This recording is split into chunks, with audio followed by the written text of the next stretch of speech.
How many of you are using Facebook or one of the other social networks? I use it to keep in touch with my family while I'm traveling all over the country. The only person I can't contact on social media or any other kind of computer-related stuff is my wife. She doesn't use a computer. She doesn't use a smartphone. She says, if you want to be smart, you pick up the phone, call me, and talk to me. She tells that to the kids, the grandkids, and great-grandkids.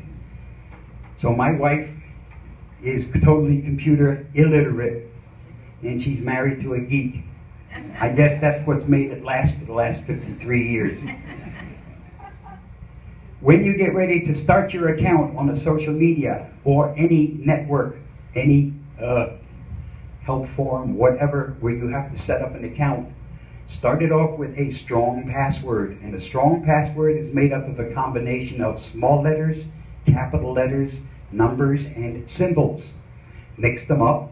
Should be a minimum of six characters in length, and can be as long as the site for which you're making up that password will allow. The longer, the stronger. Once you've made up the password and you're ready to start posting on that site, make sure that you remember that anything you post on the site is everybody else's business. There is no such thing as privacy on the internet. It doesn't exist. Ask ex-Congressman Weiner or General Petraeus, just two of our ex-government employees who thought they were on private chats. It doesn't exist.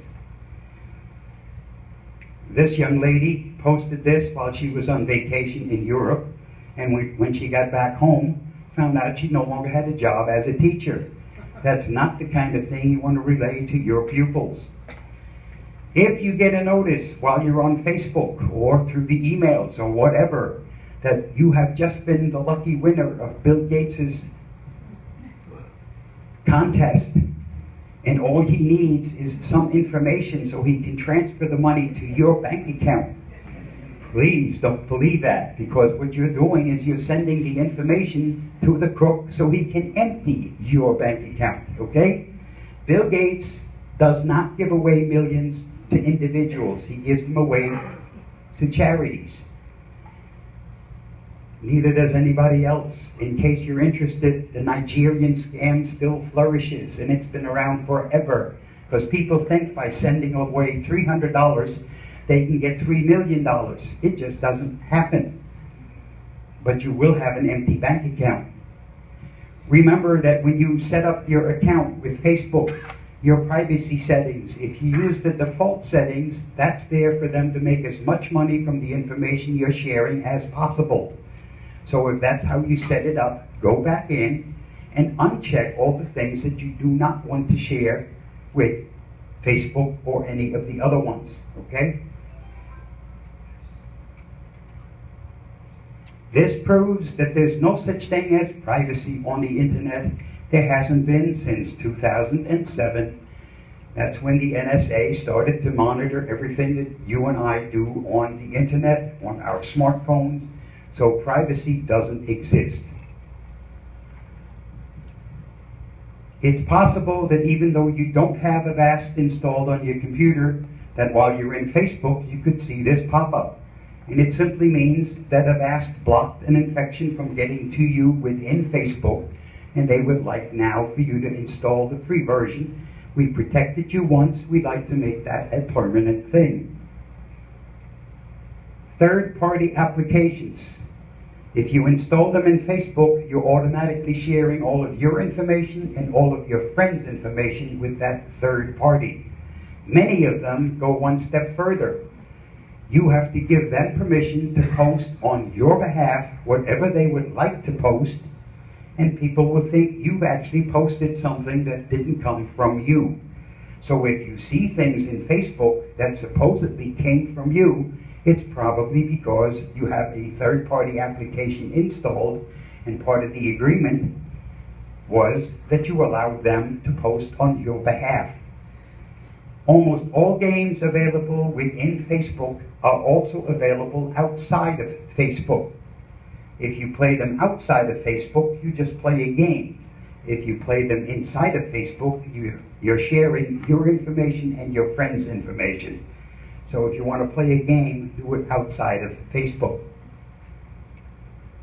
When you get ready to install a new program on your computer, especially the program that's recommended by some friend, create a system restore point before you install the program. That way, when that program that was recommended to you turns out to be a total dud, and you find out there's no way to remove it from your computer, you can go back to the system restore point and get your computer back to where it was before the installation, almost to where it was. Some things you can't remove just by using system restore. You also always have two options of installing any program. The default method, which means hurry up, put it on my system because I want to use it. And then there is the custom method. Custom means I get to see what's being installed, where it's being installed, and best of all, I get to uncheck the things I do not want installed. If you're the kind of person that always uses the default method, this is probably what you will eventually wind up getting. And these are all actual toolbars, they're not made up.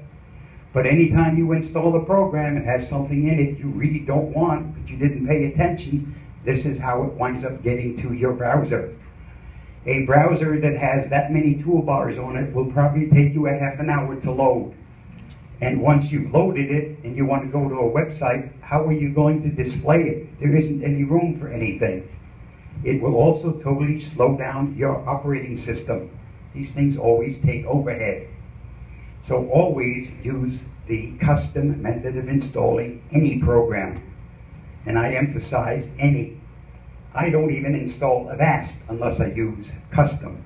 That way, even if I make no changes, I at least get to find out what's being installed and where it's being installed.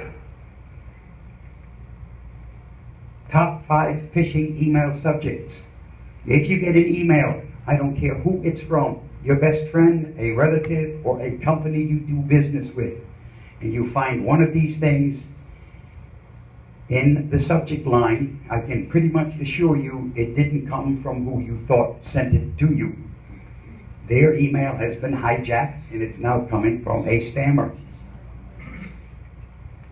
This is one of those things that was sent to me, supposedly from Wells Fargo.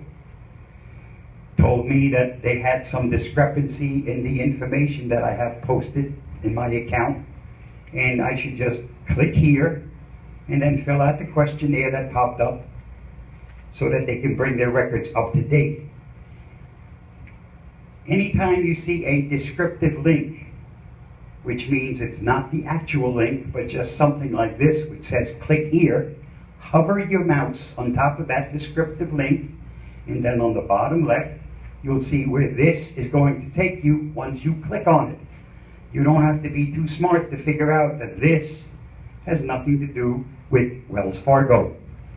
When it was still a live link, it took me to a questionnaire, and all it wanted was my name, address, phone number, social security number, bank account number, mother's maiden name, credit card number, and my 3-digit security code.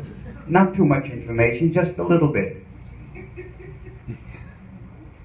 Had I given it to him because I thought that this thing was from the bank itself, I would have next been told my bank account is now empty and my credit card is beyond its limits, because I actually gave that information to a private individual. Okay? No bank will ever ask you to click on anything in an email. If you get such an email, this is your bank. You got their phone number. Call them. Okay?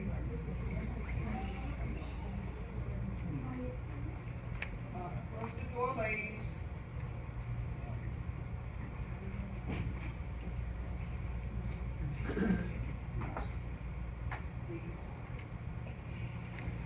If your email is hijacked, the only way to truly rectify that problem is to create a new email address can be with the same server, or it can be with a different server.